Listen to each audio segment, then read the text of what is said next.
Assalomu alaykum, yaxshilarim, yaxshimisizlar? Meni kuzatayotgan obunachilarimga A holatimdan B holatim, hozirgi kungacha yetib kelgan etapimni tushuntirib, gapirib bermoqchiman. Bundan maqsad sizlar ham hozir shu A holatimda bo'lishinglar mumkin. Madina oldingi A holatida juda qo'rquvlarga ega, hayotida yoshligida 0 holatdan, yetishmovchilikdan katta bo'lgan qiz bo'lganman va u holatimda meni orzularim, talantim bo'lgan, Alloh tomonidan berilgan va bu talantni etganimda ota-onam qarshi bo'lishgan va u bosim ostida va menga shunaqa qonunlar kiritilganki, pensiya olishing kerak, stajing ketish kerak deb ular xohlagan va ular xohlagan sohani tanlashga va qulay bo'lishga insonlarga birinchi o'rinda o'zimni emas, ichki holatimni emas, faqatgina insonlarga qulay bo'lishi tanlov qilganman. Va bu qonunlarga bo'ysungan holatda men o'zim xohlamagan soha hamshiralik sohasiga kirib borganman. Juda o'zimga bo'lgan ishonchim past. Har doim ichki holatimdan norozi bo'lganman, afsuslarda yashardim. Chunki Alloh tomonidan berilgan talantimni o'zim xohlamagan sohaga sarflardim. Ertalab uyg'onganimda o'zimni majburlab borardim ishxonamga va oylikdan oylikka staj ketish kerak degan qonunlar meni bo'ysundirardi va o'sha qonunga bo'ysunardim. Ichki holatimdan har doim qo'rqardim. Hattoki oliy ma'lumotli bo'lish uchun institutga ham topshirishga qo'rqardim. Tavakkal qilishga qo'rqardim. Ana o'sha qonunlarimni ildizi bilan yechish yo'llarini qidirganman va oyligimni olardim.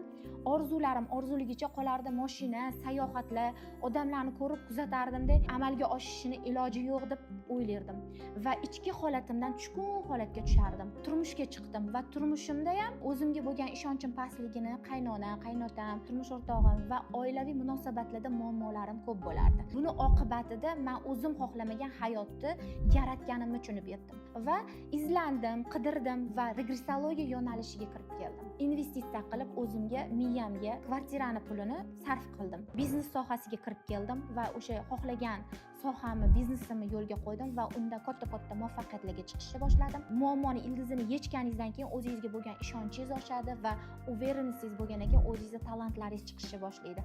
Va o'sha yoshligimda o'qituvchi bo'lishni xohlaganman. Buni iloji yo'q, o'qituvchilik chiqmaydi degan qonunlar kirgandan keyin o'zimga bo'lgan ishonchim past bo'lgandan keyin institutga ham topshirmaganman va shu institutga ham topshirdim. Oliy ma'lumotli, hozirgi kunda o'zim xohlagan hayotni yaratishni boshladim. Ota-ona kiritgan pensiyadan pensiyaga degan asosiy qismimni davlat ishxonasida emas, hozirgi erkin soha, o'zimni talantimni egallagandan keyin o'zim xohlagan sohada katta cheksizlikda daromad topishni va maqsadingiz o'suvchi, daromadingiz ham o'suvchi, maqsadlarimga oson erishishni boshladim va hayotda birinchi o'rinda o'zi xohlagan talantini topishi va unga sevgida o'sha talantni bajarishi insonga juda ham katta hayotga qiziqishni uyg'otar ekan va men oilaviy munosabatlarimni yaxshiladim, sayohatlarga ochildim, o'zim xohlagan hayotni yaratishni boshladim. Men yana bitta narsani aytib o'ta olaman, har bir inson ilm izlanishda bekorga sizlar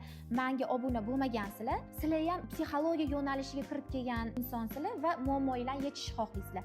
Lekin menda ham shunaqa jarayonlar bo'lgan, psixologiya yo'nalishiga kirganimda faqatgina muammoni ustini yechardim va vaziyat vaqtinchalik natija berardi, lekin ildizini yechmagan bo'lardim. Ana o'sha regressologiya yo'nalishim bo'yicha muammoni ildizini yechganimdan keyin hayotim 100% o'zgarishni boshladi. Daromadda o'sish, sog'liqda sog'lomlashish va hayotim, munosabatlarim juda ham ildizini yechgandan keyin juda ham zo'r darajaga o'zgardi. Garmoniya munosabatga keldim va o'zim xohlagan talantni, chuqurlikda yotgan talantimni uyg'ota oldim va buni men qila oldimmi? Siz ham qila olasiz. Muammoingizni vaqtinchalik yechim qilayotgan, har xil kurslarda o'qib yechim qilasiz, yana vaziyatingiz takrorlanyapti va sizga shuni ayta olaman, siz ham muammoingizni ildizini hal qilib, hayotingizni tubdan o'zgartira olasiz. Faqatgina bitta narsani iltimos qilib qolardim, bola pozitsiyasidan chiqib ruhiy rivojlanganingizda sizni hayotingiz 100% o'zgaradi. Yo'nalishim bo'yicha, regressologiya yo'nalishim bo'yicha yangi insightlar, yangi bilimlar bilan bo'lishib boraman.